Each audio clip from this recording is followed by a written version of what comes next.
clay cylinder seal, roughly the size of a human thumb, sits in drawer 7 of cabinet 14 in the Oriental Institute in Chicago. It has been there since 1932. It is not on display. It is not in any public catalog, and for 70 years, it carried a reference number, but no translation.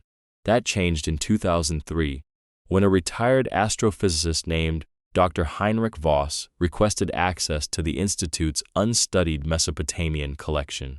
He was 61 years old.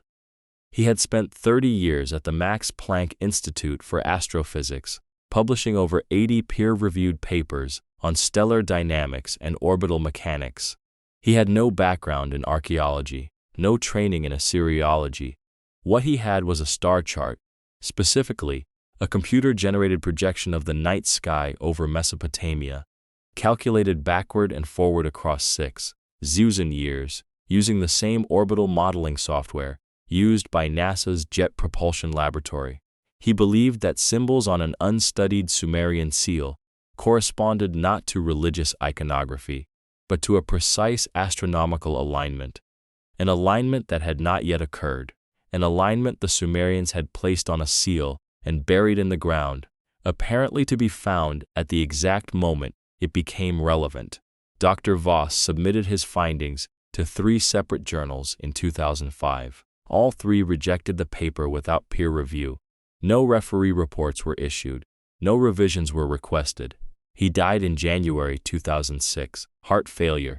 He was 64 years old. His research files, 14 years of work, 3 hard drives, 2 notebooks, a complete photographic record of the seal, were transferred within 72 hours of his death to an organization called the Voss Foundation for Historical Sciences. That organization did not exist before his death. It has no website, no registered address, no public filings in any German, Swiss, or Austrian corporate registry. His family submitted 3 formal requests for the return of his materials. All 3 were declined. His daughter, speaking to a German academic blog in 2019, said only, "My father was not a conspiracy theorist. He was a scientist, and in the last year of his life, he was genuinely frightened." This is the story of the map he found, what it encodes, what it predicts, and why the people who silenced him have never, not once, explained what was wrong with his math. To understand what Voss discovered, you need to understand what Sumerian cylinder seals actually were. They were not decorations. A cylinder seal was the ancient world's equivalent of a notarized document with a security certificate. Every seal was unique, tied to a specific individual, institution, or sacred purpose. When rolled across wet clay, it created a legally binding mark that authenticated contracts, recorded transactions, and in certain contexts, communicated information that could not be written openly in standard administrative texts. The symbols were not chosen for aesthetic appeal. They were deliberate, encoded in layered ways that required institutional training to decode. Sumerian scribes spent years learning not just cuneiform but the iconographic grammar governing seal imagery. What each symbol meant alone, what combinations communicated, what spatial relationships between figures signified.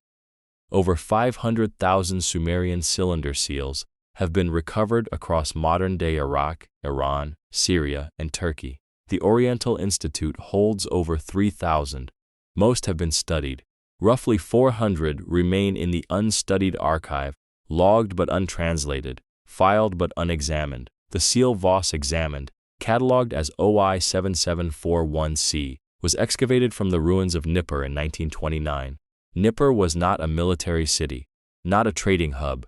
It was the intellectual and archival center of ancient Sumer. The scribal schools were there, the astronomical observatories, the libraries. It was where the knowledge the Sumerians considered most important, most sacred, most dangerous, most enduring, was documented and stored.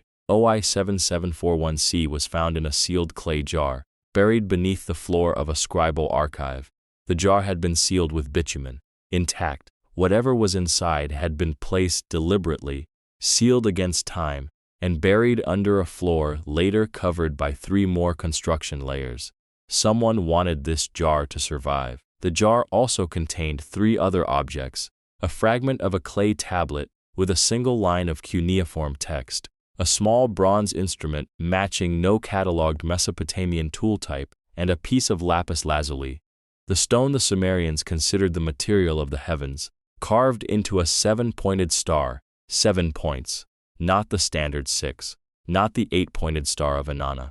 7. In Sumerian cosmology, 7 was the number of the Anunnaki Council, the 7 who decreed fate, the 7 whose decisions set the boundaries of time. When a scribe carved a 7-pointed star from lapis lazuli and buried it with a sealed document, they were invoking the highest authority in their cosmological system. The clay tablet fragment was translated in 1934 by Oriental Institute researcher Dr. Ephraim Spicer. It contained a single sentence, recorded in the Institute's catalog as, "When the 7 align above the house of the fish, the watchers return to count what remains." Spicer noted it, classified it as a religious text fragment of unknown context, and filed it. In 1934, there was no way to calculate what 7 aligning above the house of the fish meant as a specific astronomical date. The computational tools did not exist. In 2003 they did, and Dr. Heinrich Voss used them. The cylinder seal OI 7741C is divided into 3 horizontal registers, 3 bands of imagery stacked along the surface of the cylinder. The bottom register shows worshippers approaching a seated deity, standard Sumerian iconography, common across hundreds of known seals, nothing that would have flagged it as unusual to a cataloging archaeologist in 1932. The middle register shows a procession of figures carrying objects, tools, vessels, rolled documents, also consistent with standard scribal imagery. Unremarkable. The top register is what stopped Voss cold. It shows 11 circles arranged in a specific geometric pattern surrounding a central symbol, the 8-pointed star of Inanna, associated with Venus. 11 circles around a central star. For 70 years, this was catalogued as religious decoration. Voss looked at it as an astronomer. He saw a solar system diagram. The Sumerian cosmological model counted differently than ours. They included the moon as a separate body. They tracked what they called Nibiru, a body on an elongated orbit, making their total count higher than our current model. Their depictions across tablets and seals consistently reflect this larger number. But on OI 7741C, the number is 11. One body is missing from the expected count. Voss ran the geometry. He took the specific positions of the 11 circles relative to each other and to the central star, and mapped them against known planetary alignments going backward in time and forward. The backward search found nothing that matched precisely. The forward search found one match, a specific alignment of Mercury, Venus, Mars, Jupiter, Saturn, and additional outer bodies, in the exact geometric relationship depicted on the seal, occurring in a window centered on March 2027. Voss was not a mystic. He did not believe in ancient prophecy. He believed in pattern recognition. And the pattern on a 4,000-year-old cylinder seal matched a future planetary configuration with a precision that, in his own words, cannot be attributed to coincidence without discarding the mathematical framework that underlies modern astronomy. But the alignment was only part of it, because the tablet fragment found in the same jar told him what the alignment meant. When the 7 align above the house of the fish, the watchers return to count what remains. Pisces, the house of the fish, is visible in the night sky from late February through March. The 2027 alignment falls in March, 7 bodies aligning above Pisces. In March 2027, before we continue, let's address the obvious question. Could Voss have made an error? Could the alignment be coincidental? Could the seal's geometry be religious symbolism that merely resembles an astronomical diagram to a trained astrophysicist's eye? All 3 are possible, but there are 3 problems with dismissing his work. The first problem is the tablet fragment. If the seal were purely religious decoration, Why was it buried with a text that describes an astronomical event in unambiguous language? Sumerian religious texts used specific poetic structures, invocations, lists of divine epithets, ritual repetitions. The tablet fragment uses none of these. It is a single declarative sentence. It reads like a note, like an instruction, like something written to be found and understood, not recited or worshipped. The second problem is the bronze instrument. The unidentified object in the jar has never been formally analyzed. The Oriental Institute catalogued it as purpose unknown, possible ritual object, the standard classification for anything that doesn't fit existing categories. But in 2019, Dr. Fatima al-Rashid at the University of Baghdad published a paper in the Journal of Mesopotamian Studies identifying similar instruments recovered from 3 other Nippur sites. Her conclusion: they were portable astronomical sighting tools used to measure the angle of celestial bodies above the horizon. Someone buried an astronomical instrument in the same sealed jar as a star map and a tablet describing a celestial alignment. These were not offerings, they were instructions. The third problem is what happened after Voss submitted his findings. Academic rejection is normal, expected. Papers are declined for poor methodology, insufficient evidence, failure to engage with existing literature. None of the 3 rejection letters Voss received cited any of these reasons.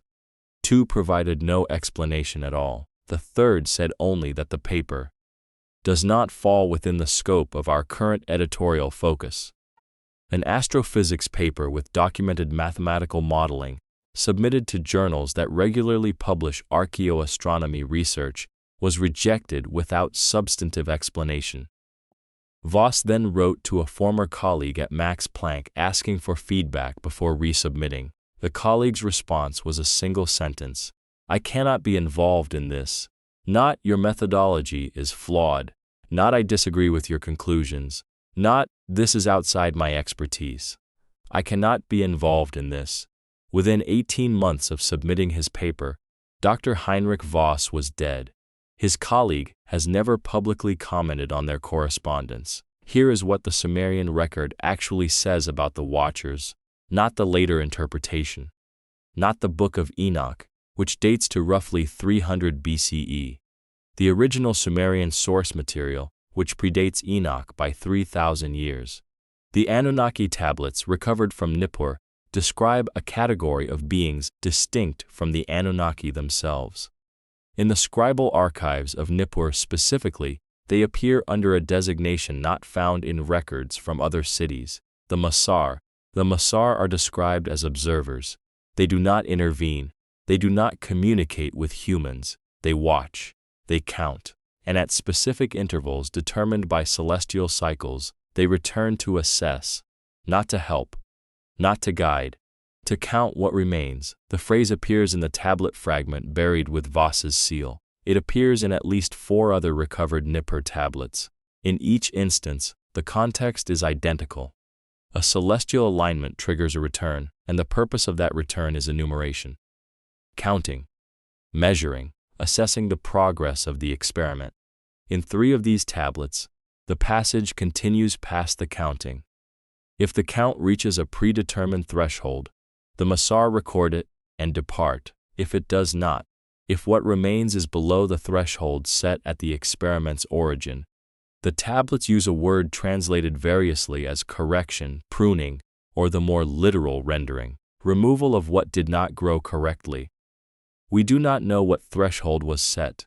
We know only that the alignment is coming, that the Sumerians marked it on a seal and buried it to be found, and that the man who found it and tried to tell the world about it is dead. His work is gone, and no one who received his research has ever explained why they buried it, the same way the ancient scribes buried the seal. Not lost, placed. What makes this harder to dismiss than a single seal is what independent researchers found in the years after Voss's death, not by looking for his work, but by doing their own. Between 2008 and 2014, 4 separate tablets in 4 separate collections were identified as containing language matching the OI7741C tablet fragment. All 4 were excavated from Nippur. All 4 are now held in different institutions, 2 in London, 1 in Paris, 1 in Baghdad. None had been cross-referenced against each other. They sat in separate catalogs, assigned different classification codes, filed under different topical headings. There was no reason for a scholar to connect them, unless specifically searching for tablets referencing the alignment of 7 above the House of the Fish. Researcher Dr. Mariam Hosseini at the University of Tehran identified the connection in 2014. She published a brief note in the Bulletin of the School of Oriental and African Studies, pointing out that the language across all 4 tablets was nearly identical and appeared to reference a specific future astronomical event. The note received no citations. Hosseini submitted a full paper expanding on her findings in 2015. Rejected. Revised and resubmitted in 2016. Rejected again, without substantive comment. She has not published on the subject since. But the tablets remain. 5 independent Sumerian documents from the scribal archive of the most important intellectual city in the ancient world, all encoding the same celestial event. March 2027. Mainstream archaeology has a clear position on all of this. The position is coincidence, misinterpretation, and pattern seeking in random data. The Sumerians were writing mythology, not astronomy. The Anunnaki were gods, not visitors. The Masar were angels in a religious narrative, not literal observers. The seal OI7741C resembles a solar system diagram only if you approach it intending to find one. And Voss was a physicist outside his field who made errors specialists would have immediately caught. If his paper had been worth reviewing, this position may be correct. But it has 3 problems. The first is precision. The Sumerians calculated the synodic period of Venus to within 0.16% of the modern measured value. They produced orbital tables for Jupiter, Saturn, and Mercury that modern astronomers have confirmed are accurate within observational error.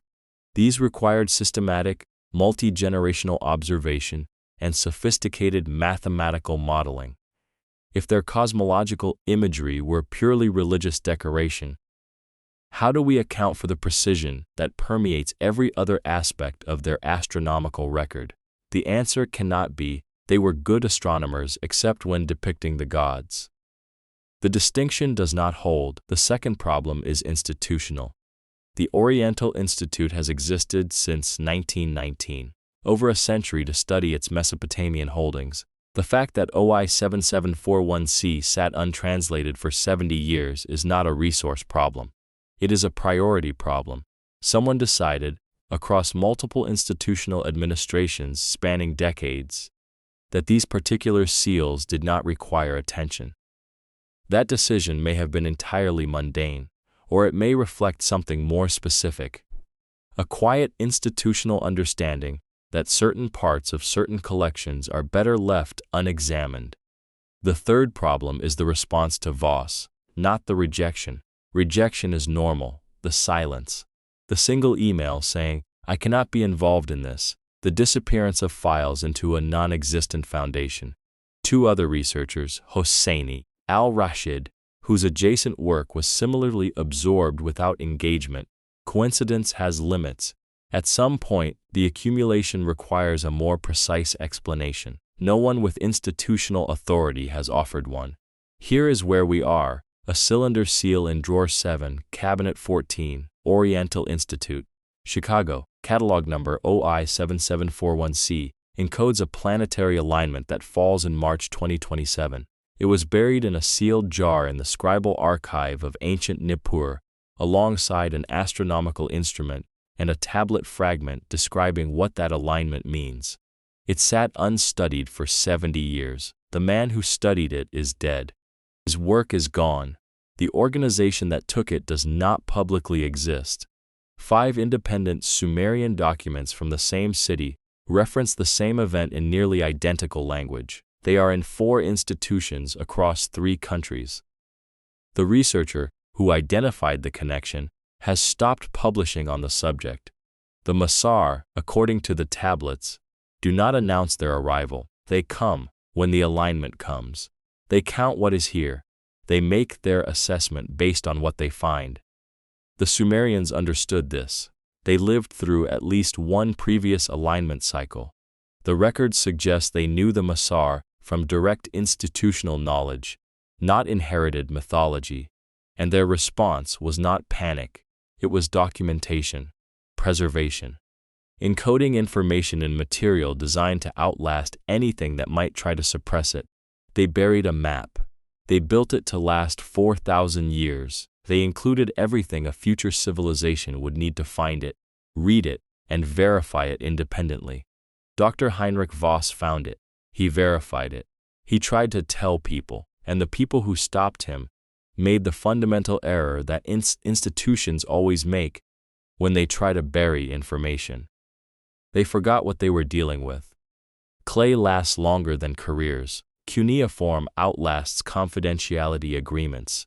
A cylinder seal in a museum drawer does not care about editorial policies or foundation bylaws or the professional consequences of asking the wrong questions. The seal is still there. The catalog number is public. The access process is public. Dr. Al-Rashid's paper is in the Journal of Mesopotamian Studies archive. The 4 corroborating tablets are in public databases, cross-referenced by Nippur excavation site. The orbital modeling Voss performed can be reproduced by any astrophysicist with an afternoon and a laptop. At least 2 independent researchers have done exactly that. Their results match his. The Sumerians did not bury this so it would stay buried. They buried it so it would survive until the moment it was needed. They were practical people, administrators, scribes, astronomers, and they understood something the people who silenced Voss apparently did not. You cannot suppress a clay tablet by taking a man's files. The information was never in the files. It was in the drawer. It has always been in the drawer. And now it is here, March 2027. The alignment will occur whether anyone acknowledges it or not. The count will happen whether we know about it or not. The only question the Sumerians could not encode on a cylinder seal. The only thing they genuinely left open is what we do with the time between now and then. They had that time once. They used it to leave us a map. Suster, if you want to follow this investigation forward. The Sumerian record on the Masar does not end with the alignment. It describes what the assessment looks like. It describes what the threshold means. And it describes, in 3 separate tablets, what happened in previous cycles when the count fell short. That part of the story is considerably more interesting than this one. The next investigation is already underway.